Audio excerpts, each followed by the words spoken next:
राम के नाम पर करोड़ों श्रद्धालुओं ने आस्था का चढ़ावा चढ़ाया, लेकिन उसी चढ़ावे को लेकर उठ रहे सवाल देश भर में चर्चा का विषय बन चुके हैं। राम मंदिर चढ़ावा मामले में एसआईटी की बड़ी सिफारिशें, ट्रस्ट पुनर्गठन और सीईओ नियुक्ति का सुझाव, चढ़ावे का साप्ताहिक ऑडिट, रोजाना एंट्री की मांग, 180 दिन तक सुरक्षित रखे सीसीटीवी फुटेज। सवाल, आखिर जिम्मेदार कौन? अयोध्या के राम मंदिर में कथित चढ़ावा गड़बड़ी मामले की जांच कर रही एसआईटी की प्रारंभिक रिपोर्ट में कई सारे गंभीर संकेत दिए गए हैं। ट्रस्ट के पुनर्गठन से लेकर साप्ताहिक ऑडिट और 180 दिन तक सीसीटीवी फुटेज सुरक्षित रखने जैसी सिफारिशें आखिर क्यों करनी पड़ी? यदि व्यवस्था पूरी तरीके से पारदर्शी थी तो इतनी बड़ी सुधारात्मक जरूरत सामने कैसे आई? करोड़ों श्रद्धालुओं की आस्था से जुड़े हुए इस मामले में अब सबसे बड़ा सवाल यही है कि चूक कहां हुई, निगरानी कौन कर रहा था और जवाबदेही आखिर किसकी तय होगी? अयोध्या का राम मंदिर केवल एक धार्मिक स्थल नहीं बल्कि करोड़ों लोगों की आस्था और विश्वास का केंद्र भी है। देश दुनिया से श्रद्धालु यहाँ पहुँचते हैं और भगवान राम के चरणों में अपनी श्रद्धा स्वरूप दान और चढ़ावा अर्पित करते हैं। लेकिन अब इसी चढ़ावे के प्रबंधन को लेकर ऐसे सवाल खड़े हो रहे हैं जिन्होंने व्यवस्था की पारदर्शिता पर बहस छोड़ दी है। चढ़ावा और दान राशि में कथित अनियमितताओं की जांच कर रही एसआईटी ने अपनी प्रारंभिक जांच में कई महत्वपूर्ण सुधारात्मक सुझाव दिए हैं। इसमें मंदिर ट्रस्ट के पुनर्गठन, एक प्रशासनिक अधिकारी को सीईओ नियुक्त करने, चढ़ावे का नियमित ऑडिट कराने, रोजाना एंट्री सुनिश्चित करने और सीसीटीवी फुटेज के 180 दिन तक सुरक्षित रखने जैसी सिफारिशें शामिल है।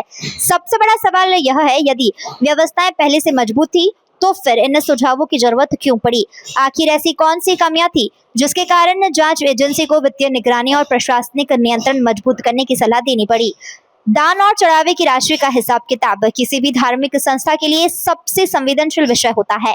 ऐसे में यदि रोजाना एंट्री और साप्ताहिक ऑडिट की सिफारिश की जा रही है तो यह संकेत देता है कि मौजूदा व्यवस्था में सुधार की गुंजाइश महसूस की गई है। यही कारण है कि अब लोगों के मन में सवाल उठ रहे हैं, क्या निगरानी तंत्र पर्याप्त था या नहीं? कहीं ना कहीं जवाबदेही की कमी रही।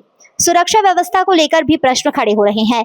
जांच टीम द्वारा सीसीटीवी स्टोरेज अवधि बढ़ाने का सुझाव इस ओर इशारा करता है कि निगरानी प्रणाली को और प्रभावी बनाने की आवश्यकता महसूस की गई।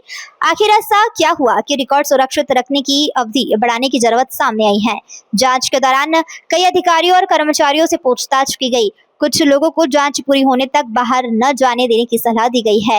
हालांकि अभी तक किसी के खिलाफ अंतिम कार्रवाई की आधिकारिक घोषणा नहीं की गई है, लेकिन जांच की दिशा में यह जरूर बताती है कि मामला केवल प्रक्रियागत खामियों तक सीमित नहीं माना जा रहा है। राम मंदिर करोड़ों लोगों की भावनाओं से जुड़ा हुआ विषय है।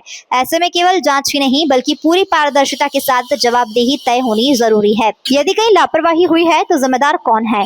यदि निगरानी में चूक हुई है तो इसकी जवाबदेही किसकी है? और यदि व्यवस्थाएं पर्याप्त थी तो फिर सुधार की इतनी बड़ी सूची क्यों तैयार करनी पड़ी?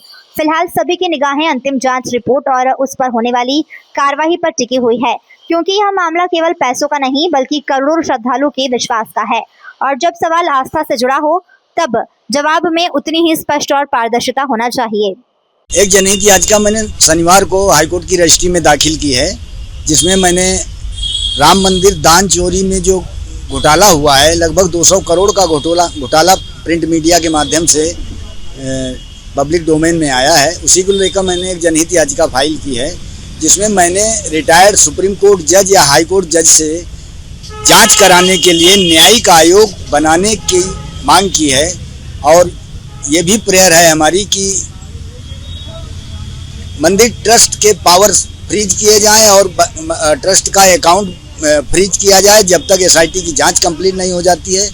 मेरी ये भी कोर्ट से रिक्वेस्ट है कि अयोध्या के डिस्ट्रिक्ट जज को ट्रस्ट का रिसीवर अपॉइंट किया जाए और मामले की एसआईटी और सीबीआई से जांच कराई जाए एवं ऑडिट कराया जाए।